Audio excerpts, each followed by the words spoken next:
مساء الخير والجمال عليكم، يا رب تكونوا بخير وفي أحسن حال. وأنا بسمع الكينج محمد منير وهو بيغني: يا عزيزة يا بنت السلطان، لو يتغير الزمان وقابلتيني في أي مكان، كنت أعشق من غير ما تقولي يونس. سألت نفسي، هو مين يونس اللي جاي من بلاد بعيدة ولما تقوله الأميرة بعشقك يقولها تحبي إيه فيا؟ لقيت إن يونس وعزيزة حدوتة حب كبيرة مليانة تضحية وشجاعة. يونس وعزيزة من السيرة الهلالية، وهي سيرة شعبية عربية.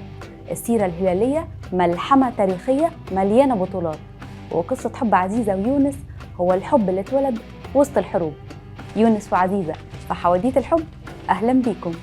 الحدوتة هتبدأ في شبه الجزيرة العربية، بالتحديد في نجدة، في قبيلة بني هلال.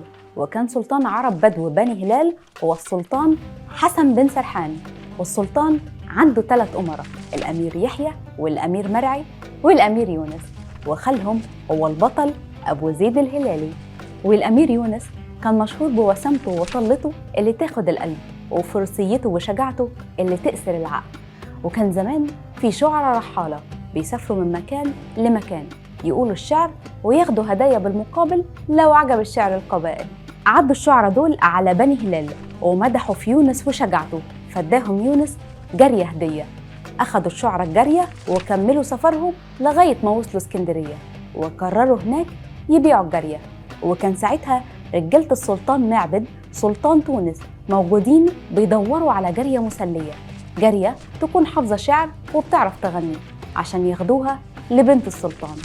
وفعلا خدوا جارية يونس لعزيزة بنت سلطان تونس عشان تونس وحدتها، لأن أبوها السلطان من كتر جمالها ما كانش بيخرجها من القصر. وفي تونس الخضراء وفي قصر السلطان كانت جارية يونس بتونس عزيزة وتحكي لها حكايات من كل الجزيرة العربية. بس أكتر حكاية حكتها لها حكاية الأمير يونس. حكت عن وسامته وشجاعته، حسن أخلاقه وشهامته، ومن كتر كلامها ووصفها ليه حبته عزيزة، حبته ووقعت في غرامه من غير ما تشوفه. وفي الوقت اللي عزيزة دايبة فيه في حب يونس، كان يونس وأهله بني هلال في أزمة بسبب الجفاف وانقطاع المطر، واستوطن الفقر والجوع أراضيهم، وكان لازم يلاقوا حل. فقرر السلطان حسن يبعت ولاده ال3 مع خالهم في رحلة يستكشفوا فيها أراضي تناسب بني هلال يعيشوا فيها. وبدأت رحلة الأمراء بقيادة خالهم، واتفقوا يروحوا على تونس الخضراء ويدخلوا متخفيين على هيئة شعراء رحالة عشان يعرفوا يتنقلوا بين الناس ويجمعوا المعلومات اللي محتاجينها. بس على ما وصلوا تونس كان أكلهم وشربهم وفلوسهم خلصت. كان فاضل بس معاهم العقد اللي ادته جدة يونس ليونس عشان يبيعوا لو احتاجوا فلوسه. راح يونس يبيع العقد عشان يقدروا يكملوا مهمتهم. بس العقد ما كانش عادي، كان قطعة نادرة مفيش لا في جماله ولا غلو ثمنه. كل دلال شاف العقد قال له ثمنه غالي عليا، لغاية ما واحد قال له ما يقدرش على ثمنه غير الأميرة عزيزة بنت السلطان. وافق يونس، فأخذ العقد الدلال يوريه للأميرة عزيزة، وهي بتتفرج على العقد لمحته الجارية في إيدها، فجريت على عزيزة وقالت لها ده عقد سيادي، والعقد ده ما يخرجش من بني هلال إلا مع زينة شبابه الأمير يونس. يونس هنا في تونس. عزيزة اللي حبت يونس من غير ما تشوفه، وكانت بس بتشوفه في أحلامها، لما سمعت إن يونس ممكن يكون في تونس حست إن دي فرصتها تشوف اللي حبته وما شافتهوش. أمرت الدلال يجيب صاحب العقد عشان هتديله ثمن العقد بنفسها.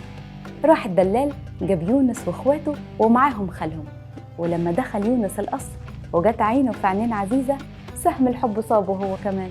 لقت عزيزة يونس أحلى ما وصفوه، وشاف يونس إن حسن عزيزة مفيش أخوه، وإن جمال الأميرة تتكسف توصفه الكلمات.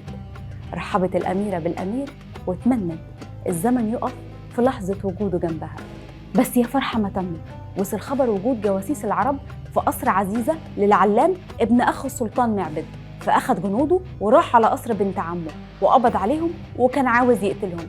بس عزيزة أقنعته إن ده هيكون خطر على تونس ويسبب حروب، وأقنعته يطلق سراح خالهم أبو زيد الهلالي لأنه راجل كبير في السن ويسمح له يروح يجيب فديتهم ويرجع لهم. سمع العلام لعزيزة وأطلق سراح أبو زيد الهلالي، ورجعت بعدها أقنعته ينقل الأمراء لسجن أسرها بدل السجن العام عشان مفيش حاجة تأذيهم وتقوم الحروب. ووجود يونس في سجن أسرها كانت فرصة تشوفه وتقرب له، ورغم حبه ليها كان خايف عليها. الحب اللي بينهم صعب وأخطاره كبيرة عليها. قال لها الحب مش للأسرى، وانتي مقامك عالي يا أميرة الناس. في الوقت ده كان وصل أبو زيد الهلالي نجد وجهز جيوشه ورجع على تونس، وانتصر بني هلال ودخلوا حرروا يونس والأمراء. وبعد ما خرج يونس اعترف بحبه الشديد لعزيزة وخطب بنت السلطان، وانتصر الحب على الحرب. حدوتة حب عزيزة ويونس بتورينا إن الحب لا يمكن يبقى صادق لو ما فيهوش تضحية. الحب قادر يعدي بينا بحور اختلافات. الحب قادر ينتصر حتى في الحروب. حدوتة حب عزيزة ويونس جزء من السيرة الهلالية، وهي سيرة شعبية بيتم تداولها، والرواية بتختلف من مكان للتاني. في الصعيد بتتقال على هيئة شعر عربي، وفي الدلتا بشكل قصايد وزجل، وفي القاهرة رواية تالتة خالص. ورغم اختلاف التفاصيل إلا إن كل الروايات أجمعت على حب عزيزة ويونس اللي مفيش زيه. تفتكروا الحب بين الثقافات المختلفة بيكون سهل ولا صعب يكمل؟